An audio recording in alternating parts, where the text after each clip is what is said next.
how on earth in this day and age can you not go out and be able to heat your own breast milk without having to ask somebody?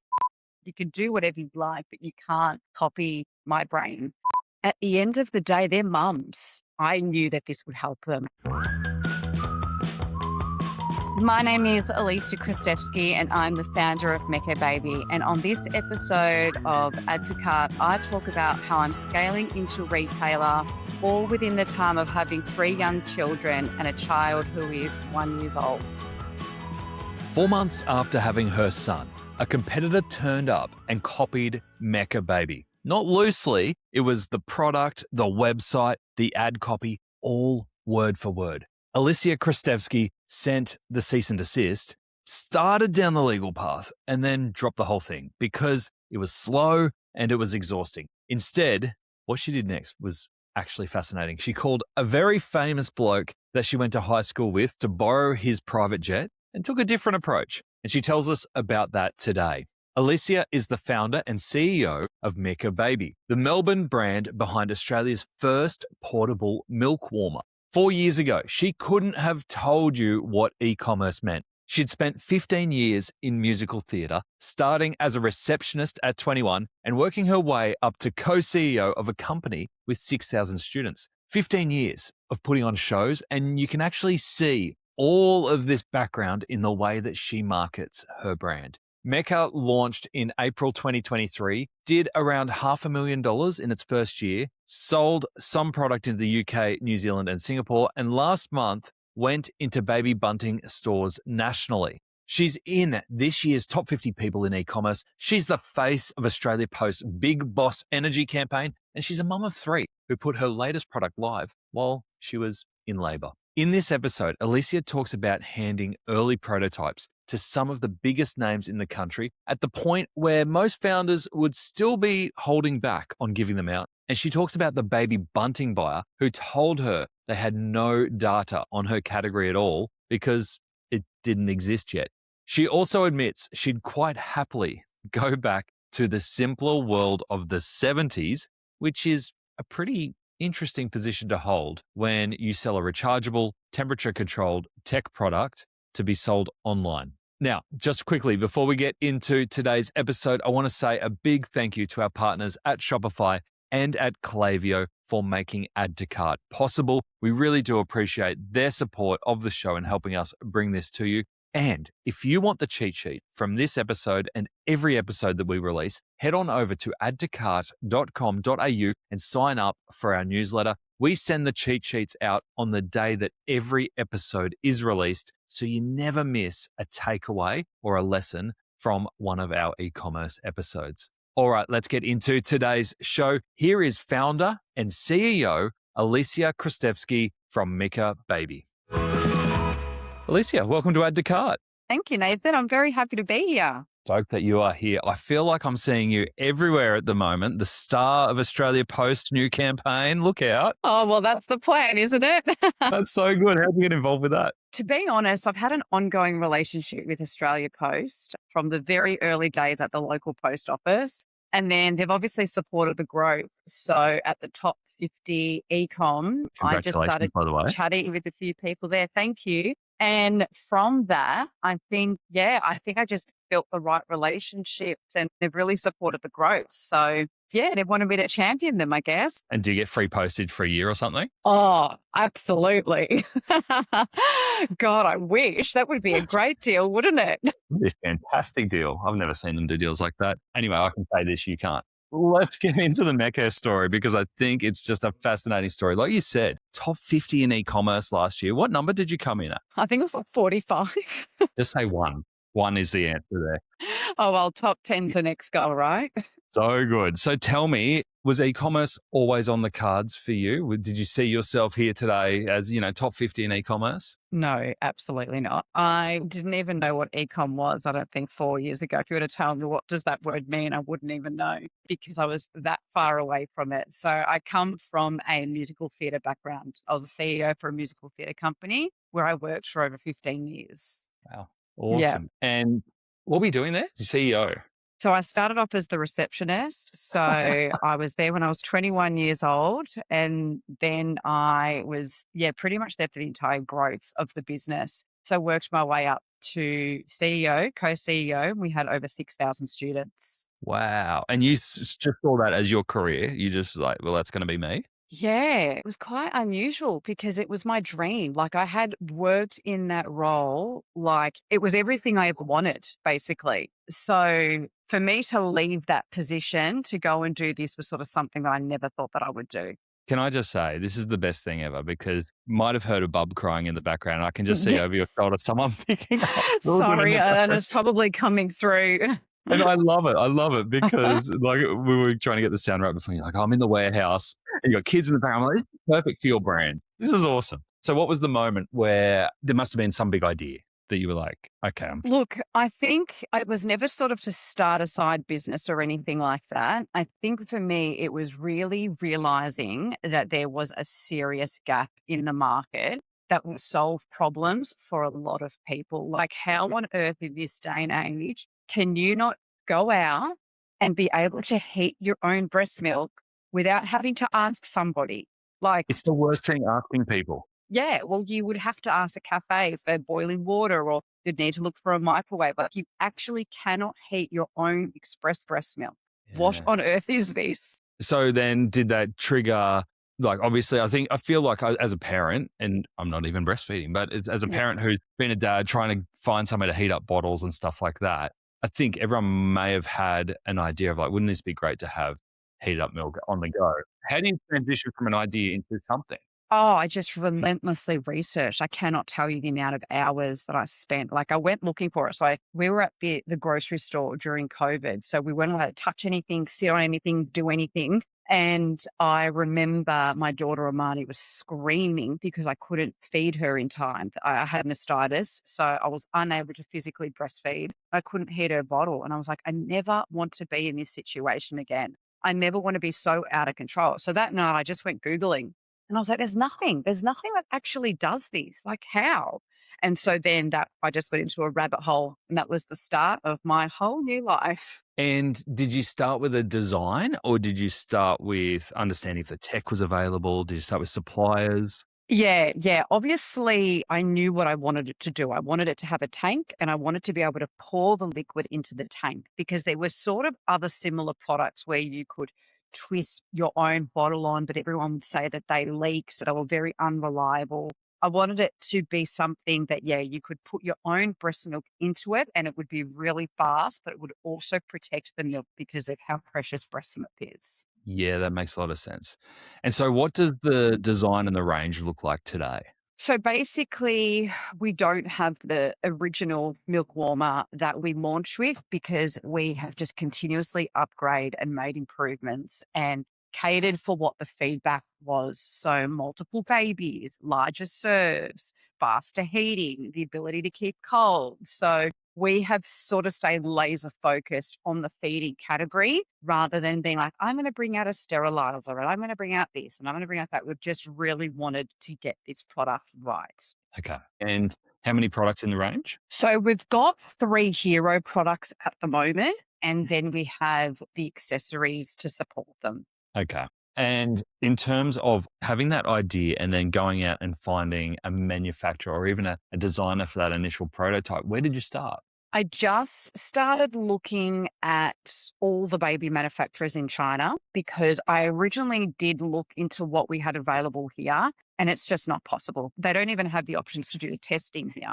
But that was actually quite a long process because I learned all that as I was going along. Like it's essentially like a kettle. So I Yeah. went to the manufacturers in China that specialized in baby products, but then had kettle like products. Okay. And I'm assuming you got your first prototype back. Yep. Who did you test that with and how did you get that initial feedback? My husband. And to be honest, originally he didn't pay attention to this new idea that I had. Like he was not interested. I don't think he took it seriously. And then I'll never forget, we were on a flight to Queensland to see my parents and I whipped this thing out and got him to make a bottle. And he was like, this is fantastic. Like, this is really good. And I think getting his validation gave me the confidence, like, well, if he likes it, then this actually must be quite good. So yeah, he was the first person to give me that confidence to just go all in. And who was the first person you gave it to that you didn't actually know or like wasn't a safe pair of hands? Honestly, it was Kayla at Cenas, Greta. Like, I went for some of the big dogs. They were new mums at the time, and I was giving it to anyone and everyone who had babies to Yep. get feedback. And that, I think, is actually what accelerated at launch, because there wasn't anything like it and all these people were willing to test it. So that was my strategy to begin with. It's a big move, isn't it? Because a lot of founders would hold back to go, oh, I don't want to go out to big influencers or influential people until I'm really confident in this product, or like I've got the version of it that I love. Yeah, I didn't look at it like that. At Yeah. the end of the day, they're mums. I knew that this would help them. So I didn't go in with that mentality. That's awesome. And so I'm assuming then there was enough validation for you to invest, put more time into it. At what point did you go, actually, this is the business or the career rather than the theatre? Probably when I couldn't handle doing both anymore. I think I sort of had it in my mind that I could do both. I could be a CEO, I could have another company, and I could do both really well. I don't think I realized how difficult having your own business is when you're a startup going through that growth phase. I don't think I prepared myself for that. And then you add in being a parent to young children at the same time. There's so many Yeah. founders that seem to start when they've got young kids, which is crazy for us all. Like when we look back on hindsight and you go, at the busiest time in my life, I took on the biggest project of my life. How did you handle that balance? Look, I think at the start, it wasn't too bad because, you get a couple of orders, you're doing all the fun stuff, you're creating content, it's all right. You kind of just do it. These past 12 months, though, has been a whole other challenge. Like, our biggest year of growth is the last 12 months. My son turned 1 the other day. Instead of doing a normal mat leave where you go out for coffee and go for walks, I have literally been trying to, keep my head above water. What's been the biggest challenge over the last 12 months? Being able to manage the growth, but also being present and being able to be a good mum at the same time. There are so many moving parts when we're sort of at our level of where we're at in terms of sales, retail, international interest. Like, it's insane how many things we're trying to, juggle, as well as just being at home and being a mum at the same time. Yeah. And when you talk about growth, are you talking about growth that has come to you, essentially inbound growth, as you've got the word out and more parents have talked about it? Or are you talking about, have you purposely gone out to grow internationally and into retail and like with big targets in mind? I'm not sure, to be honest. I'm not sure. Obviously, everybody wants to scale, right? It's the buzzword, it's what everyone says. And I actually think sometimes trying to scale too fast is where you make a lot of mistakes, because it's when things get expensive. We're hearing it a lot at the moment. Everyone's going for that top line revenue, but does it actually matter?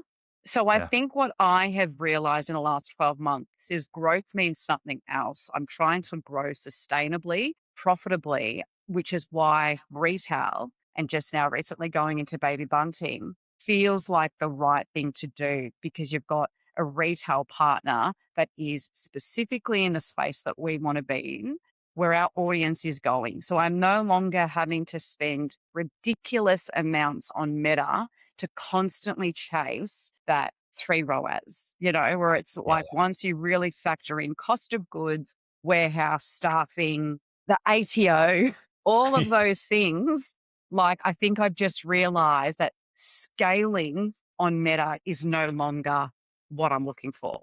Would you still recommend scaling on Meta to start out a business? Yeah, I do. I think that a lot of our brand awareness has come from that. Like, I don't think we would be in the position that we're in if people didn't hear about us online. I think I would be more careful about how I spend on ads now that I understand what I know about Meta, because previously I would just let the agency go with it, whereas now I run everything. So I would definitely do things differently.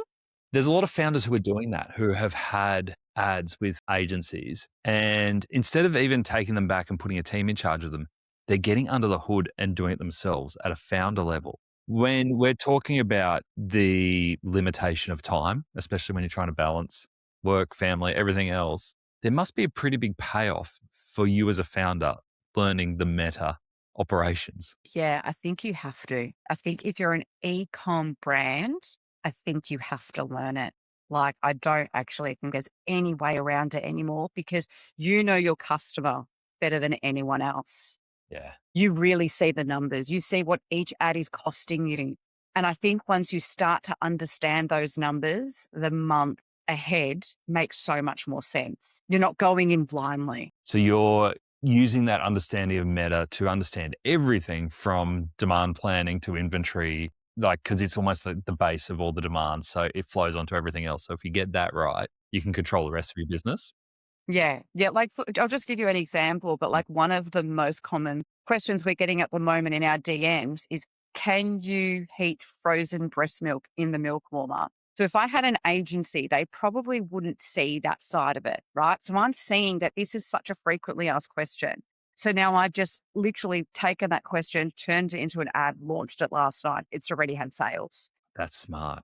So you're really listening. You see the whole picture. I see it all as the founder.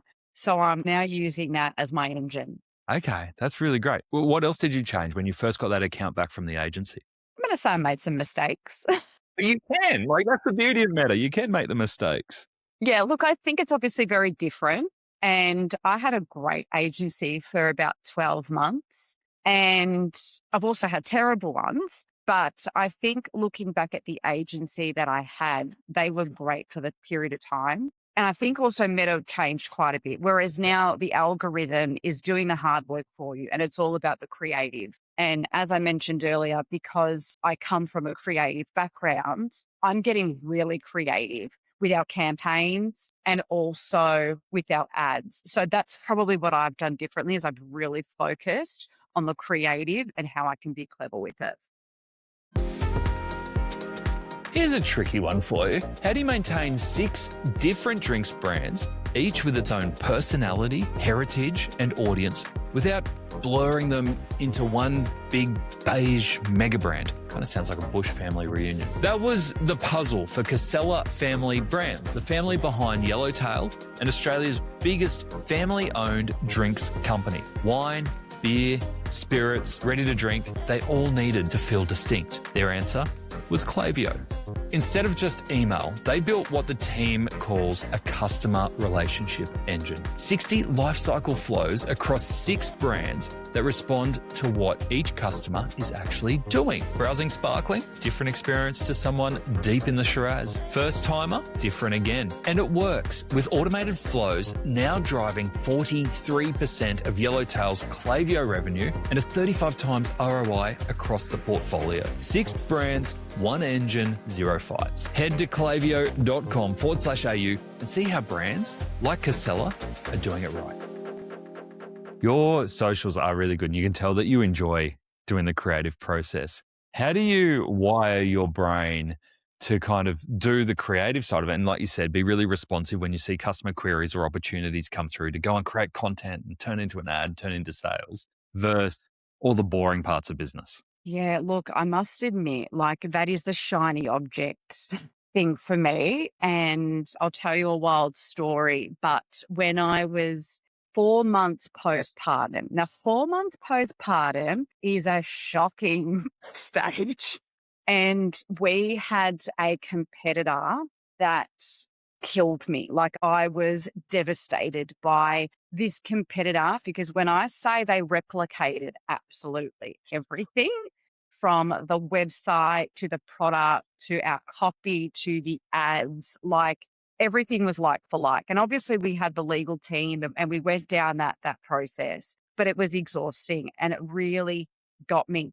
And so I went to high school with Adrian Portelli.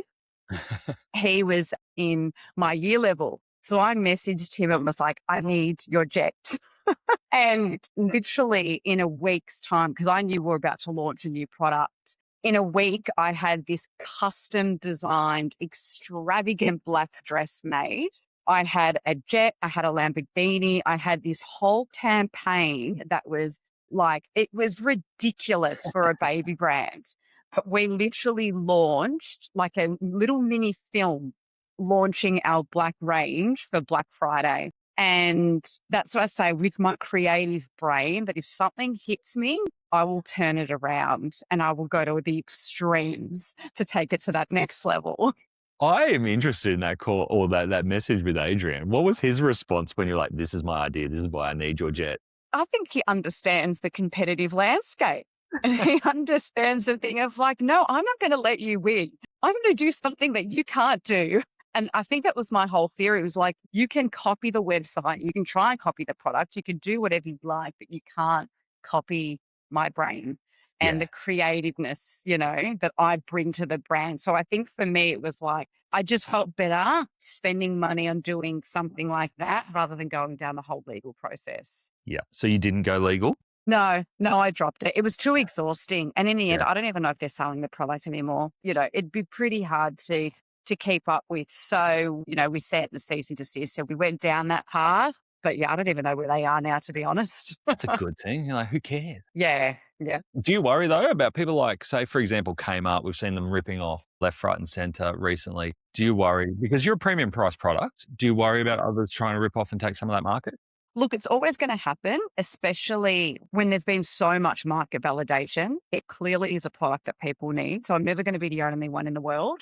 But I also know how difficult it is to manage a product like this and to stay ahead of the game and to make sure that we are the best on the market. So if Kmart were to bring one out, I can almost guarantee it's going to be a terrible version just because of the amount of work that actually goes into its performance. Yeah, that makes a lot of sense. So tell me, Baby Bunting, that's a big deal. And I understand that for a long time you held off going into retail of any sort.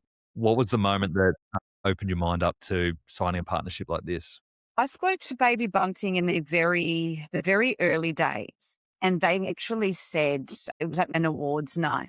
And one of the buyers were there and she said, we literally have no data on this category. So it was such a risk for them because it just didn't exist. So we really had to demonstrate the market and show that there was a need. We validated that this was something that could be a hit. And I remember it was like 2 or 3 months ago, someone in their retail team, because we were on their marketplace, said it's actually the number one seller at the moment. It's the best seller on the marketplace. So I don't know how much more validation you need, but yeah, we had to prove that it was going to work.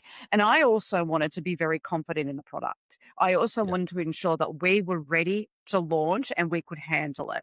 It's a funny one, isn't it? Because when you talk about market validation, it's not saying, is there a market for this? Because we've all been born and we've all needed to be fed when we're born. So the market is there. It's whether people will be prepared to pay for the convenience or the functionality, I suppose. Is that kind of what you're trying to prove? Yes, but it's also the safety. Like there's so much data now, like how many people are using incorrect, unsafe methods to heat up milk. Like you've always been told, plastic bag of milk, put it in a bowl of hot water. All the data now, leaching microplastics, like so many brands in the US are facing lawsuits because of microplastics in baby bottles. Like it's one of those things where the market has also shifted and people are starting to realize that there are better ways to prepare their baby's milk. Yeah, okay, that makes a lot of sense. I haven't thought about it from a safety perspective. When you launched with Baby Bunting, did you launch via the marketplace? Yeah, initially. Yeah. Initially, and now you're In-store. stocked in stores. Yeah, okay, great. And I understand that you kind of lent on your theatre background for the Baby Bunting launch. What did that look like? Well, I produced it. So I didn't want it to be so product heavy. I wanted people to feel the emotion of how far things have come from back in the 70s to now. And for me, like, I'm really missing that simple life of how things were back then in this AI heavy tech world. I'd do anything to go back to those times. Yeah. Go backwards. Yeah, I'd love it. I just think that life was a lot easier back then. That's time for you to be in e-commerce. I know, right? And that's the irony of it because I run a business that, sells a tech product. So Yeah. that's sort of why that campaign, it was like, yes, I was leading into the positivity of tech and how much it can and has improved things. But when it comes to motherhood and when it comes to raising your children, it's always going to be the same. An AI and that human connection that will just never go. So I wanted to really create a storytelling with that campaign, and that's exactly what we did. That's awesome. And what impact did it have on the Baby Bunting launch? So what was the objective of putting that much effort? Because a lot of people, by the time they get to that point of actually getting the product in store, they're like, oh, job's done, contracts are signed. I've got the inventory, I know where it's going.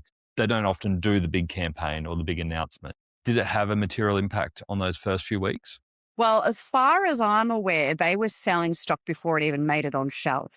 Awesome. So I think that's a really good indication.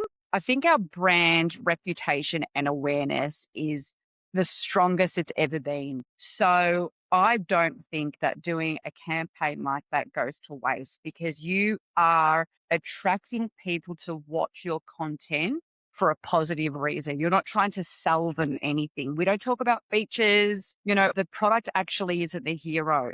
So you connect with people on a different level. So I think that people are more inclined to have a connection to your brand when you get that right.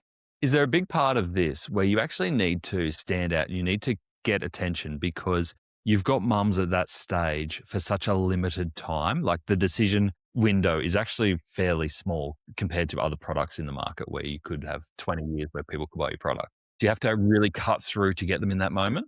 Yeah, I think part of my plans are to create an ecosystem, but specifically in the feeding space. So when you're pregnant or you have a newborn, you're obviously going to do the bottle feeding. So it will start off there. But as you've seen, we've also launched the Go Box, which is the starting solids. So the ecosystem that we're trying to build is from the start of milk bottle feeding to then solids. So that way we have our customer for a good couple of years. Yeah.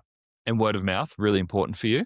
Absolutely. It's the strongest tool. How do you encourage that? Obviously, you want it to happen naturally, but are there any mechanisms that you've got either online or in person to help people tell the story? I personally try to build relationships with our customers, and it's something that I've never let go.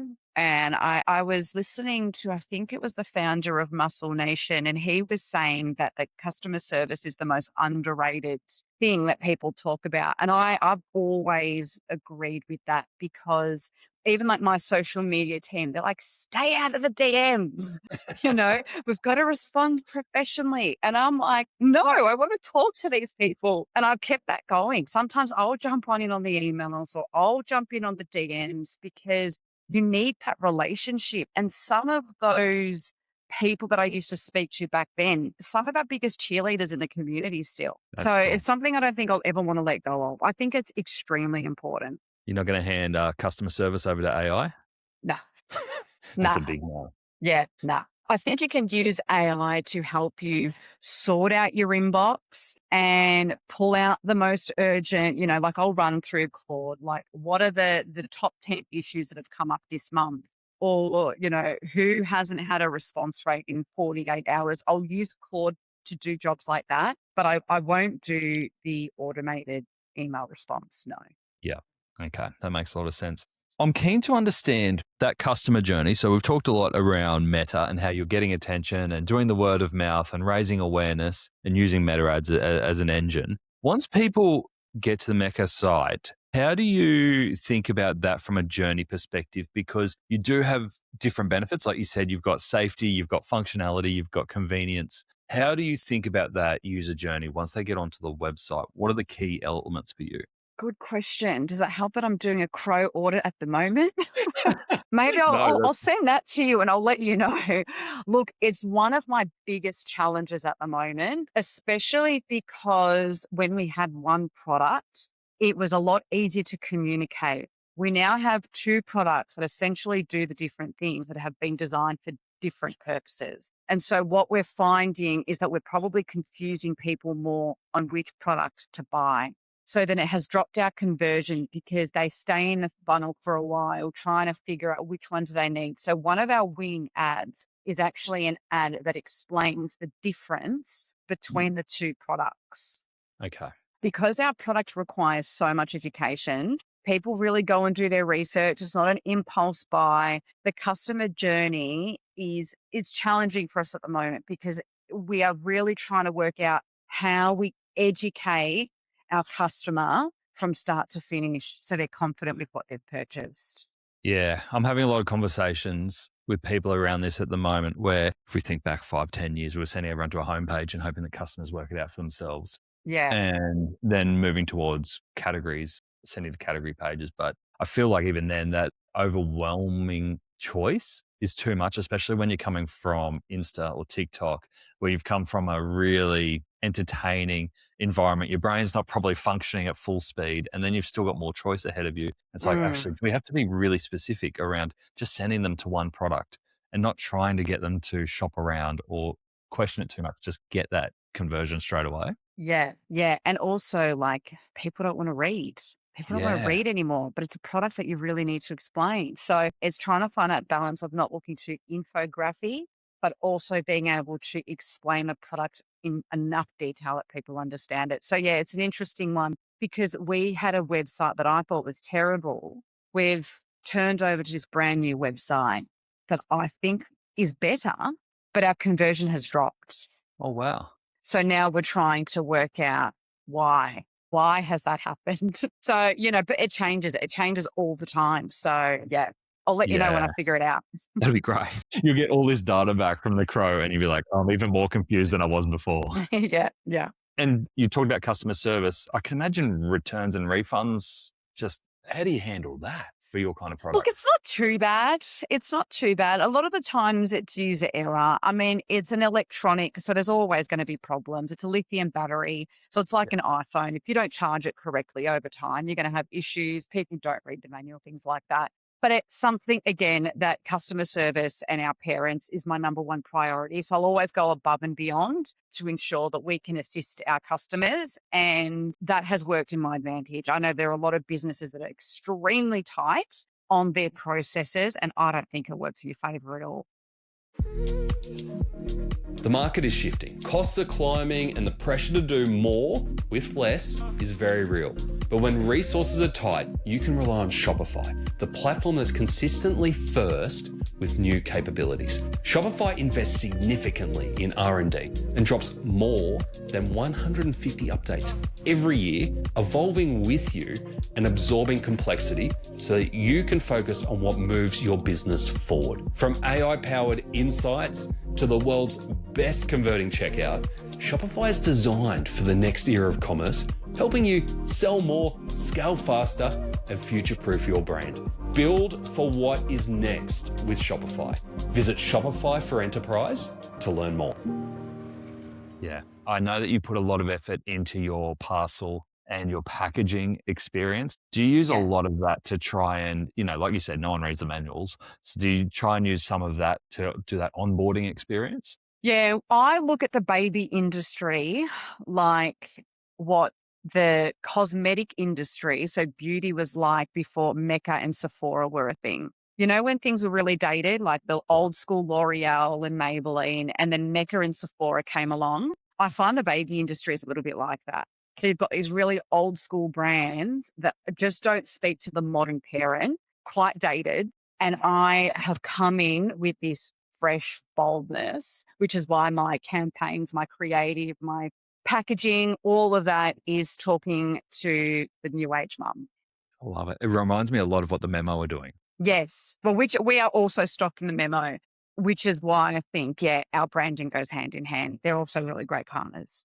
Yeah, awesome. And are you thinking about distribution from a point of, as long as your partners, you're not limiting to Baby Buntings or the Memo. It's like, as long as they No. have your I think value. our strategy now is we're focusing on retail.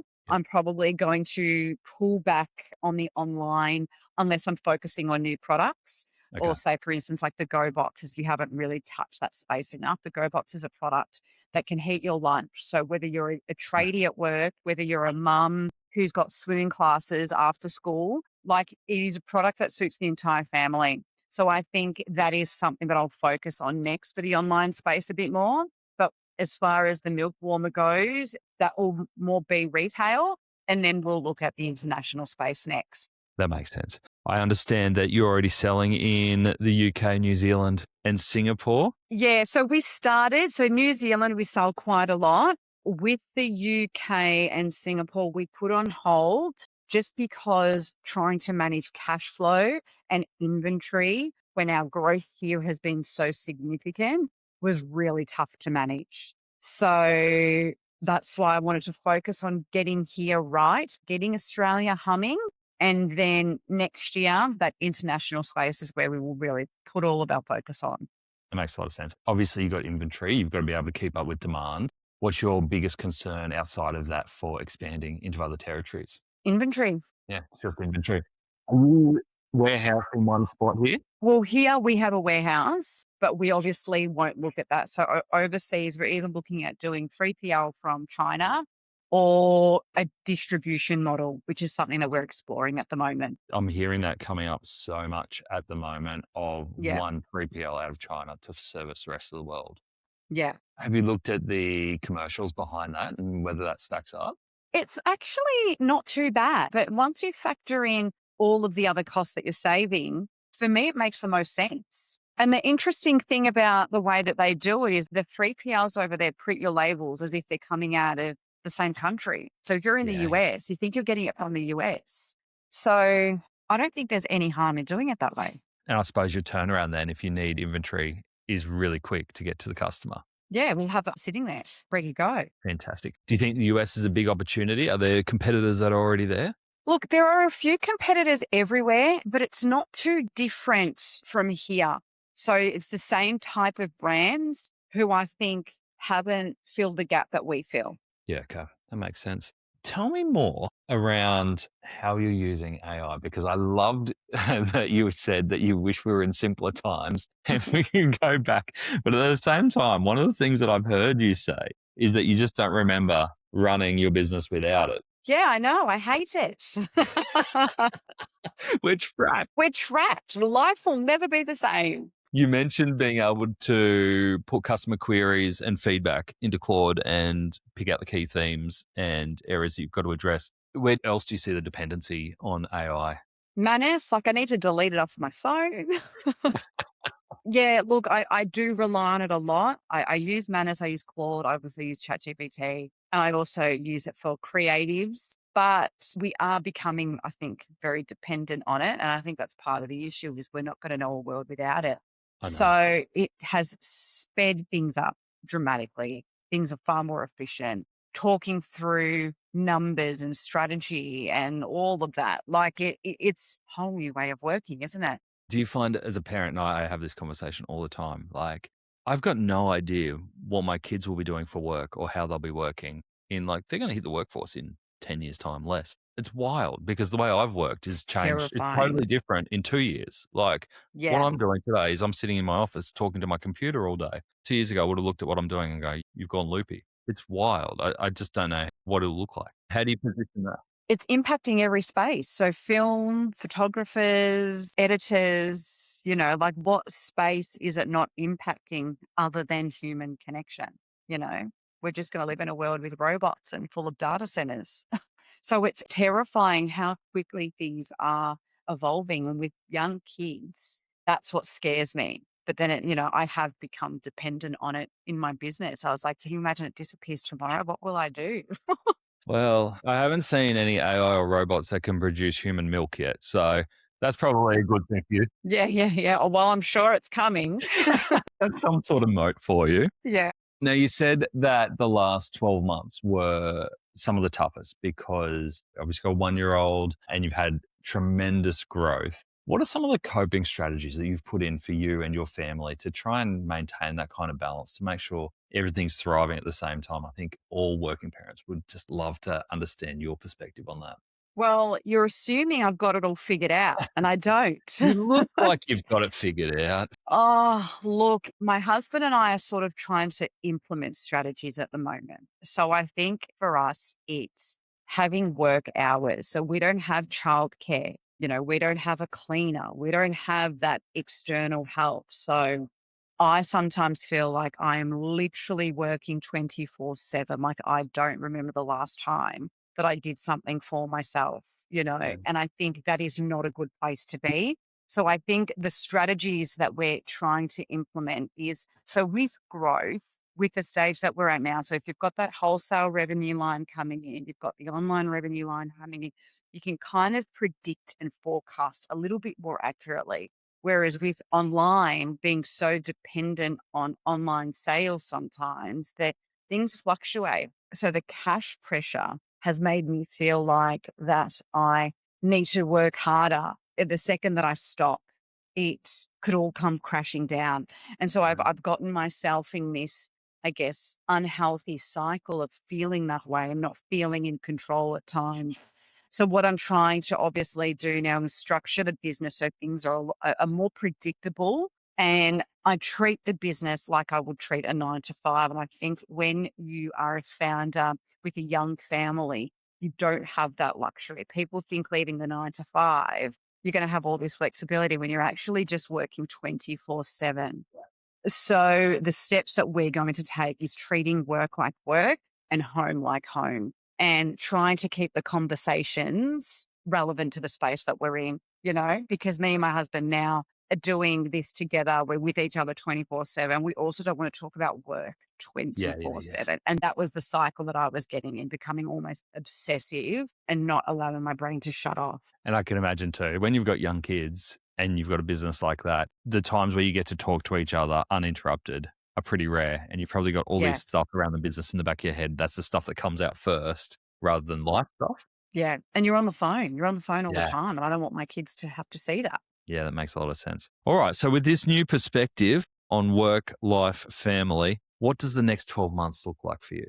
Well, we just went through a brand evolution, we're the new standard of feeding. And for me, with all of these opportunities that have also come up, this is our new way of working. So we're setting a new standard in the next 12 months. It's all about systems, structure. I've spent the first 3 years, that market validation, that brand awareness, the learnings, and you're always going to learn. But I feel like I now have a lot of the tools and a lot of the knowledge to set us up for the next 12 of growth by putting in that structure, and the predictability of the business is where I'm really focusing, putting in more leaders, having others in the business that can run things without being so dependent on me, because I can be a bottleneck.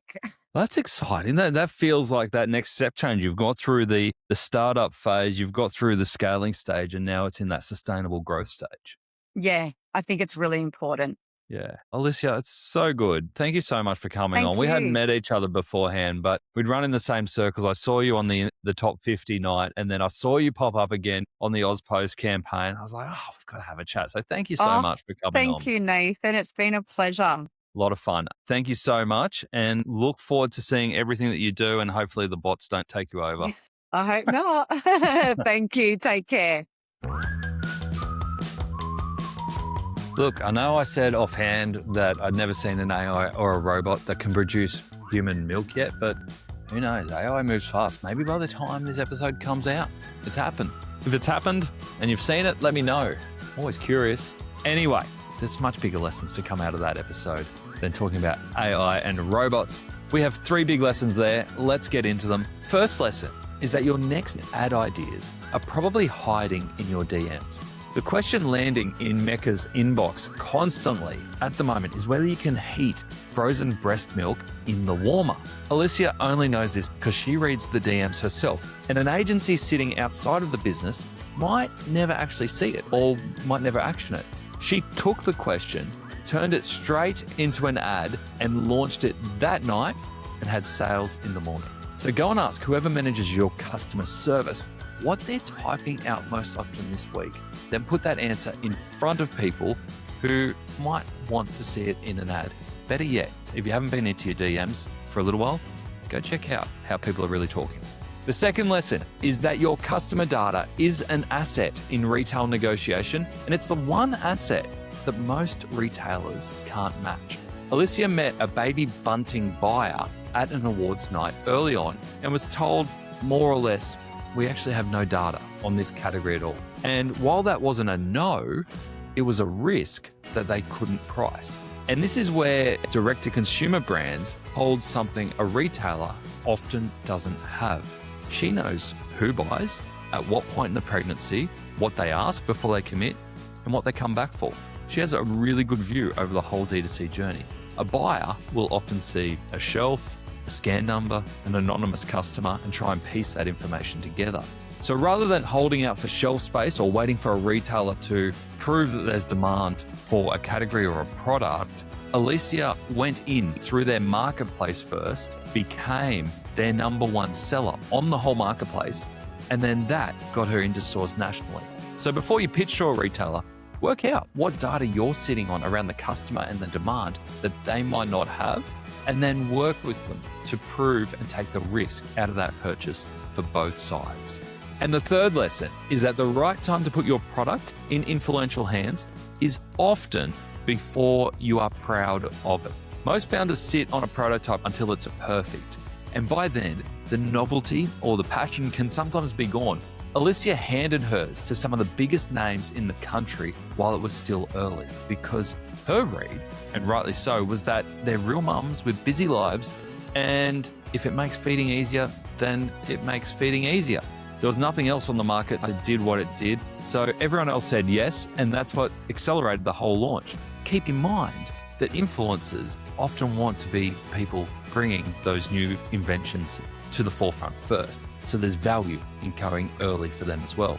Whatever you're holding back until version 2, work out whether that's a product problem or maybe it's just your own nerves or ego getting in the way of getting it out there. A big thank you, as always, to Shopify and Klaviyo for supporting Add to Cart and helping bring these conversations to the e-commerce community. If you've got something from this one, please share it with a friend or a colleague. Subscribe wherever you're watching or listening, or leave us a review. All those things help us continue to interview the best people in e-commerce and bring you more and more content. All right, until next time, I'll see you on Add to Cart.